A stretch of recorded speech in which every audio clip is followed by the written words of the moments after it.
Le traitement des dossiers transmis par le gouvernement pour avis et le renouvellement du bureau de l'institution sont des sujets à l'ordre du jour de la première session du Haut Conseil des collectivités au titre de l'année 2024.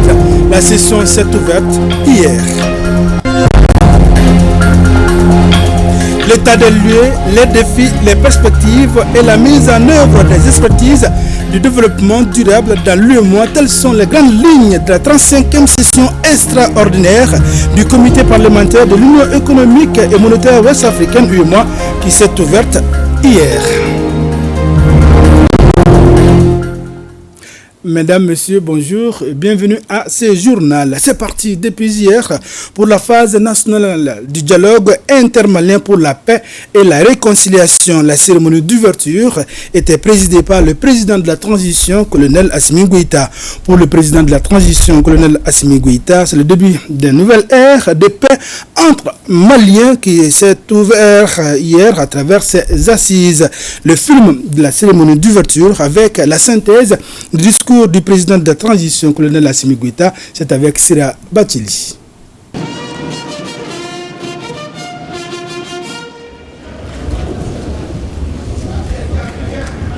Devoir de loyauté envers la patrie. Le président de la transition vient ouvrir les portes du dialogue intermalien au Centre international des conférences de Bamako, plein à craquer, avec l'espoir que la nation Mali retrouve tous ses fils. L'instant est solennel et la présence de toute la République est signalée.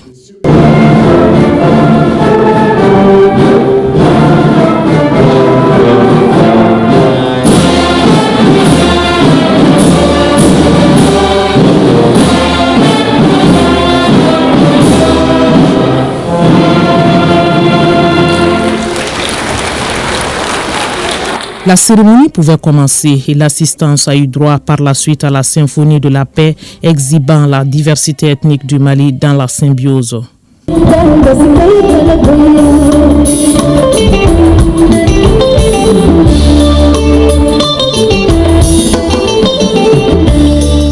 Le décor campé par la musique, Madame le maire de la commune 3 fait son traditionnel discours de bienvenue avant de donner la parole au président du comité de pilotage du dialogue intermalien pour la paix et la réconciliation nationale, l'ancien premier ministre Ousmane Issoufou Maïga. Le Mali prône donc le dialogue entre tous ses fils sans oublier la défense du territoire et les armes se taisent. L'initiative du président de la transition est ainsi concrétisée. J'ai formé le vœu de voir toutes les Maliennes et tous les Maliens y participer et s'exprimer librement.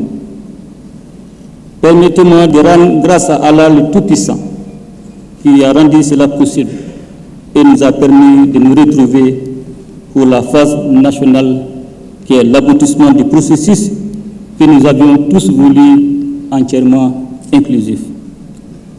Des semaines durant, les Maliens se sont retrouvés dans les phases communales, régionales et au niveau de nos représentations diplomatiques et consulaires. À tous ces niveaux, nos compatriotes n'avaient qu'une seule préoccupation, se parler en toute franchise et proposer des solutions pour sortir définitivement de la crise, recoudre le tissu social et renforcer le vivre ensemble. Le pays de Soundiata Keïta avait perdu ses repères en reléguant le dialogue de sa société d'antan au second plan à cause des manipulations extérieures pour des raisons économiques et géostratégiques. Heureusement que le peuple s'est réveillé, propos du président Goïta. Le Mali, considéré jadis comme un pays paisible et tranquille, s'est retrouvé depuis quelques années dans une situation conflictuelle complexe sur laquelle nous n'avions aucune emprise. Nous avions été réduits à être des observateurs du martyre de notre peuple pour des raisons économiques et géostratégiques auxquelles nous étions totalement étrangers. Nos forces de défense et de sécurité, auxquelles on avait enlevé toute capacité offensive, ne pouvaient nullement assumer leur mission régalienne de protection du territoire, des populations et de leurs biens. C'est ainsi que, dans un sursaut de dignité, le peuple malien a décidé de reprendre son destin en main et de reconquérir l'ensemble de son territoire. La reprise de Kidal et des autres villes du Nord ont été une illustration parfaite de ce nouvel état d'esprit. Les Maliens ont alors compris que la paix tant espérée était désormais à leur portée. Et le chef de l'État d'ajouter que c'est une nouvelle architecture de la paix qui se dessine au Mali, fondée sur ce que nous voulons que notre pays soit. Dans la dynamique patriotique et salvatrice ainsi enclenchée, et fort de l'expérience reçue des Assises nationales de la refondation et d'autres rencontres importantes, nous avons décidé que les Maliens se retrouvent entre eux, sans intermédiaire, pour dessiner une nouvelle architecture de la paix et de la réconciliation nationale.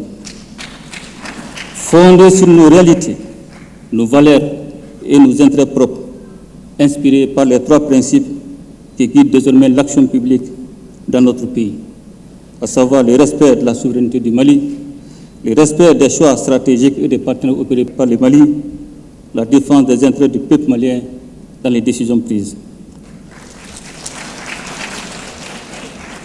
Ainsi, je l'avais demandé, le comité de pilotage devait tout mettre en œuvre pour rendre le processus le plus inclusif possible. La démarche inclusive du comité de pilotage a été saluée par le chef de l'État ainsi que la pertinence des 5 thématiques qui retracent les préoccupations des citoyens. Paix, réconciliation nationale et cohésion sociale, questions politiques et institutionnelles, économie et développement durable, aspects sécuritaires et défense du territoire et enfin géopolitique et environnement international. Le président de la transition appelle à l'unité. Aujourd'hui, plus que jamais, notre peuple, dont je salue encore et toujours la résilience, a besoin de plus d'unité et de solidarité. C'est seulement à ces conditions que nous réussirons à vaincre l'adversité et à gagner la bataille du développement profitable à chacun des Maliens. Dans ce combat historique, le peuple malien compte d'abord sur ses propres forces, mais il peut également compter sur l'accompagnement des partenaires sincères et sur une dynamique d'intégration réelle portée par les peuples qui se met en place dans le cadre de l'Alliance des États du Sahel. Je suis convaincu que l'esprit de franchise et de patriotisme qui a prévalu au cours des phases précédentes sera de mise durant la présente. Au demeurant, je vous exhorte à renforcer cette posture afin que les synthèses qui seront faites des débats des différents niveaux puissent refléter les avis, préoccupations et recommandations formulées par les Maliennes et les Maliens. Je salue la sagesse et le leadership éclairé du président du comité tout au long de cette mission nationale qui s'achemine vers la fin.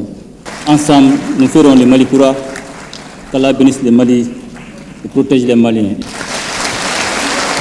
Un Mali apaisé et réconcilié avec tous ses fils. La phase nationale, qui est donc l'apothéose, s'étalera sur 5 jours et devra examiner toutes les recommandations des phases communales et régionales et en faire un rapport final qui sera remis au président de la transition. Un reportage signé Sira Bachili. Le Haut Conseil des collectivités du Mali a procédé hier à l'ouverture de la première session au titre de l'année 2024. Cette session sera consacrée à l'examen des dossiers transmis par le gouvernement pour avis et au renouvellement du bureau de l'institution. Le point, c'est avec Mamadou Fane. Dialogue intermalien, une tribune pour restaurer la paix, consolider l'unité nationale et raviver le vivre ensemble, c'est le thème de cette première session du Haut Conseil des collectivités au titre de l'année 2024. Cette session se tient le même jour que le démarrage de la phase nationale de dialogue intermalien pour la paix et la réconciliation. Il faut que les Maliens se parlent entre eux pour traiter les problèmes maliens à la malienne, sans interférence, sans faire appel à Thiès, qui pourrait ne pas avoir le même intérêt que nous. Et c'est pour cela que nous avons choisi ce thème qui est d'actualité. Nous allons travailler pour apporter nos contributions au dialogue. Dans son intervention, le président du Haut Conseil des collectivités a rappelé les actions menées par son institution pendant l'intersaison. Pendant l'intersaison, le Haut Conseil des collectivités a tenu ses activités régulières et a donné son avis au gouvernement sur le projet de décret instituant des frais de dossier, des formalités déclaratives, des certifications et d'agréments soumises à l'autorité de protection des données à caractère personnel. La communication écrite relative au plan national de contingence du Mali, volet sécurité alimentaire et nutritionnelle. Au-delà de ces activités classiques, il a participé à plusieurs activités entreprises par le gouvernement, les autres institutions de la République et les partenaires techniques et financiers. Le président du Haut Conseil des collectivités a aussi salué les efforts accomplis par les autorités de la transition. Parmi ces efforts, on note les mesures sociales prises en faveur des couches défavorisées, la lutte contre la pauvreté et les inégalités sociales, la maîtrise des prix des denrées de première nécessité, la lutte contre la corruption et la cybercriminalité, entre autres. Il a réaffirmé le soutien de son institution aux forces armées et de sécurité et aux autorités de la transition. C'est ouvert également les travaux de la 35e session extraordinaire du comité parlementaire de l'Union économique et monétaire ouest-africaine, UEMOA. Cette session se penchera sur la mise en œuvre des expertises de développement durable dans l'UEMOA, l'état des lieux, les défis et les perspectives. Suleiman Kenza Sidibi. Les députés experts du CIP UEMOA vont examiner au cours de cette 35e session extraordinaire la mise en œuvre des objectifs du développement durable, l'état des lieux et les défis, les perspectives macroéconomiques de l'UEMOA, risques et recommandations des politiques économiques et l'analyse des déterminants de l'inflation dans la zone UEMOA. Dans l'ensemble, l'espace commun connaît un renchérissement du coût de la vie. Les États et les populations font face à certains défis économiques qui sont liés à l'inflation, et à l'augmentation du coût des denrées de base, telles que l'énergie, les ressources alimentaires. Il faudrait que les députés, qui sont les représentants des populations, et les députés qui sont les représentants de leurs États membres au sein du Parlement de l'UEMOA, réfléchissent et pour le sort des populations. Cette session extraordinaire se tient dans un contexte de crise économique, de bouleversement de la géopolitique et du terrorisme meurtrier, d'où la nécessité d'aborder l'intégration sous-régionale de façon sereine. L'idéal de l'intégration est un processus évolutif et complexe que nous devons aborder avec un esprit d'ouverture, de partage et de solidarité. Il est du devoir des députés de s'intéresser à la vie des populations, de faire des propositions, suggestions aux autorités et décideurs afin de trouver des solutions à leurs préoccupations. Les élus ont tenu à remercier les plus hautes autorités du pays tant pour la qualité de l'accueil que pour leur engagement patriotique. Je saisis cette belle opportunité du haut de cette tribune pour exprimer en votre nom à tous nos sentiments de grande déférence à son Excellence le colonel Assimi Goïta, président de la transition, chef de l'État, pour son engagement résolu, absolu, sa vision et son sens du devoir au service de la nation. Le Mali tient sa posture et son rang d'État africain solidaire. Il est attendu à la sortie de cette session extraordinaire des pistes de solutions novatrices pour le bien des populations. Direction la Venise malienne, là-bas a lieu la 35e édition des Journées citoyennes. L'initiative du gouverneur vise à raffermir la fibre patriotique chez la jeune génération. Les temps forts de cette action citoyenne, c'est avec Boubacar Sankari. Traditionnelle montée de couleurs suivie de l'intonation de l'hymne national et du rappel du sens du drapeau, ce sont entre autres temps forts qui ont marqué la 35e édition des Journées citoyennes tenues à la direction régionale de l'hydraulique de Mopti. Que chacun de vous, au lieu de considérer ses propres intérêts, considère aussi ceux des autres. Fin de citation. La Journée citoyenne cadre parfaitement avec cette pensée puisqu'elle est célébrée pour renforcer ou susciter la fibre patriotique en chacun de nous, pour que chacun soit au service de l'autre pour le développement de notre pays, le Mali, et surtout les Maliens nouveaux que nous prenons. Ces journées citoyennes ont été initiées par le colonel-major Abbas Dambélé, gouverneur de Mopti, dans le but de raffermir la fibre patriotique au sein de la population. Elles ont lieu chaque premier lundi du mois dans un service technique de l'État, dans une administration ou une collectivité, ou encore dans une structure de la société civile. La journée citoyenne est une occasion pour nous tous de nous rappeler notre rôle citoyen dans la construction de ce pays, mais aussi dans la préservation de la paix et de la réconciliation nationale. Le directeur général de l'hôpital Somminé Dolo, présent à la cérémonie, a saisi l'occasion pour donner des conseils pratiques à la population suite à la grande chaleur qui sévit actuellement dans la région. Il s'agit de boire beaucoup d'eau, se mettre sous l'ombre, se laver régulièrement et suivre l'état de santé des malades chroniques. Restons avec les jeunes et c'est la ville de Saint qui abrite cette année le 27e Conseil national de la Jeune Chambre internationale Jissaï Mali. Évaluer le bilan à mi-parcours du mandat 2024 et faire des recommandations sont les sujets de la session. Plus de 400 membres et présidents des organisations locales sont de la rencontre. Les détails avec Drissa Koné. C'est une mobilisation inédite de la Jissaï Mali à ce 27e Conseil national qu'abrite Santoro et Karantela. 50 présidents des organisations locales, les membres du comité directeur et plus de 400 participants prennent part à l'activité. Deuxième manifestation nationale après la rentrée solennelle, le Conseil national vise un objectif précis. C'est de faire le bilan à mi-parcours et parler des perspectives et faire des recommandations pour que les activités à venir puissent aussi marcher que les activités qui ont marché durant les 4 premiers mois du mandat. Le bilan il est vraiment satisfaisant. On peut dire que nous avons recruté 238 membres. Nous avons aussi organisé 578 sessions de formation à l'endroit de nos membres, mais aussi à l'endroit de la jeunesse du Mali, à travers nos organisations locales. Le thème retenu cette année est le leadership et l'entrepreneuriat, facteur de paix, de cohésion sociale et de développement local. Jissaï Mali s'engage. Il est interpellateur selon le parrain et la marraine, tous deux produits de la Jissaï Mali. Ce thème est un thème très interpellateur pour la jeunesse malienne. Nous sommes dans un contexte aujourd'hui, pas seulement au Mali, mais dans le monde entier, où la jeunesse est vraiment actrice de son devenir, où la jeunesse est interpellée parce que les crises multiformes surgissent un peu partout dans le monde. C'est à travers chacun d'entre vous de pouvoir faire cette auto-évaluation, de savoir que chaque mandat doit pouvoir impacter en laissant quelque chose de positif. Des délégations venues de plusieurs pays pour porter main forte à leurs frères du Mali prouvent à suffisance l'esprit fraternel de l'organisation. Votre énergie, votre créativité et votre détermination sont des atouts précieux pour notre pays et je vous encourage à les mettre au service du bien commun.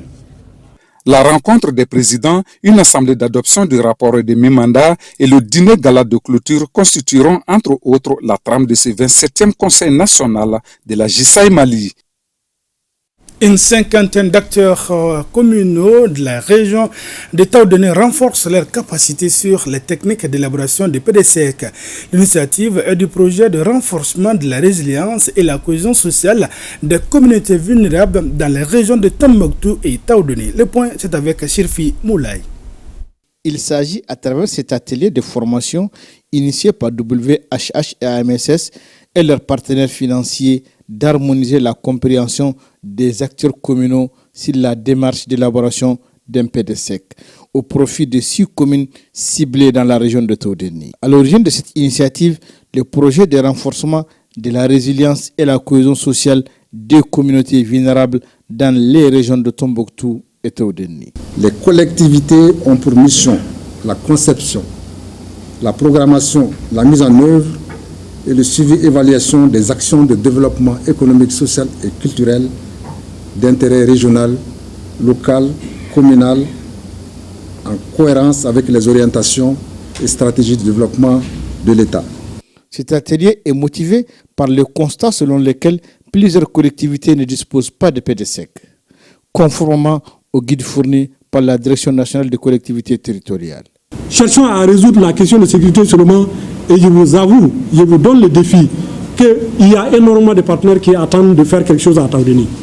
Cet atelier constituera, j'en suis convaincu, un déclic pour la poursuite des négociations en vue de doter toutes les communes de la région de Taoudéni d'un PDSEC, un outil fiable et efficace de planification destiné à améliorer la gouvernance et à assurer un développement harmonieux et équilibré de nos collectivités. Au terme de ce renforcement des capacités, chaque acteur est suffisamment outillé à élaborer des PDSEC en vue d'une bonne gestion et suivi et évaluation des actions en faveur des populations. À Koulikoro, la communauté islamique Ahmadiyya du Mali a tenu du 3 au 5 mai dernier sa conférence nationale annuelle. Le thème, le Coran, les 5 Corans, les remèdes indispensables pour l'humanité. Les participants sont du Burkina Faso, du Togo, du Maroc, de la Gambie et de la France. Ousmane Koïta.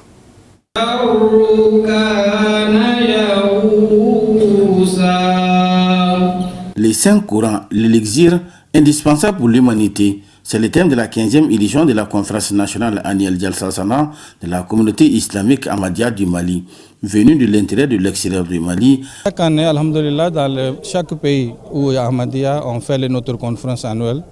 Et chaque année, il y a différents thèmes. Par exemple, cette année, le thème de cette conférence est à propos de 5 Corans, les bénédictions de 5 Corans, l'importance des 5 Corans, ce qu'on a expliqué dans le discours aussi. Parce que c'est nécessaire qu'il faut que les gens comprennent ce qu'Allah a révélé, ce que les 5 Corans enseignent. J'ai eu l'occasion de participer à celle de l'Angleterre, d'Allemagne et l'Italie, d'autres pays en Europe. Et c'est la première fois aujourd'hui ici au Mali et je suis très content de participer. Et ce que j'ai remarqué, c'est que l'esprit qu'on trouve dans cette convention annuelle, c'est le même esprit partout, peu importe où on se trouve. Des exposés, des projections, des vidéos, des prières et des bénédictions vont tout au long de cette conférence permettre aux participants de renforcer leur amour, de pardon et de paix entre les frères Ahmadiyya. L'islam, c'est une religion de paix. D'abord, il faut avoir la paix à la maison, dans les familles, dans les quartiers, dans les villes et en global dans les pays même. Parce qu'aujourd'hui, le plus cher ou bien plus besoin, c'est la paix. S'il n'y a pas la paix, comment on peut vivre? Les travaux d'ouverture de la 15e édition de la conférence nationale annuelle Jalsa Salana de la communauté islamique Ahmadiyya du Mali a été agrémenté par la montée des couleurs, la lecture des 5 Corans et des bénédictions. L'Institut africain de management IAM Bamako a tenu sa première semaine culturelle. Cette démarche vise à renforcer la cohésion sociale et le brassage culturel entre les étudiants. Le point, c'est avec Kassim Diallo. Diversité culturelle, partage d'expériences et brassage culturel entre les ethnies animent la semaine culturelle organisée par l'Institut africain de management. Cette semaine culturelle donne l'occasion aux étudiants de découvrir la richesse culturelle et sportive de notre Mali pluriel. C'est la première fois à IAM qu'il y a une semaine culturelle. À son habitude, IAM organise des journées culturelles, mais on a décidé d'apporter des innovations en faisant une semaine culturelle. Une semaine culturelle dans laquelle on a organisé plusieurs activités mettant en avant l'africanité dans toute sa splendeur.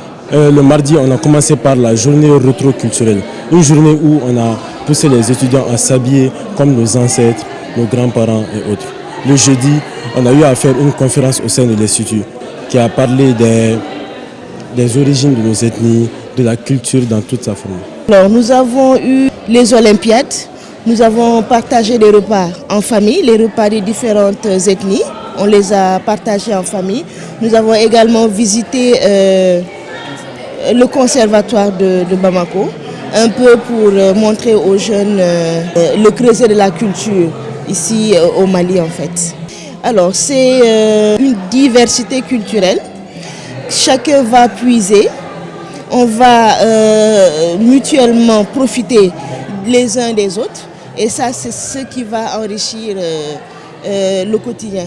En dehors du cadre académique, les responsables de l'Institut africain de management souhaitent inculquer la notion du panafricanisme aux étudiants de l'IAM. Pour couronner tout cela, l'assistance a eu droit à des prestations d'artistes.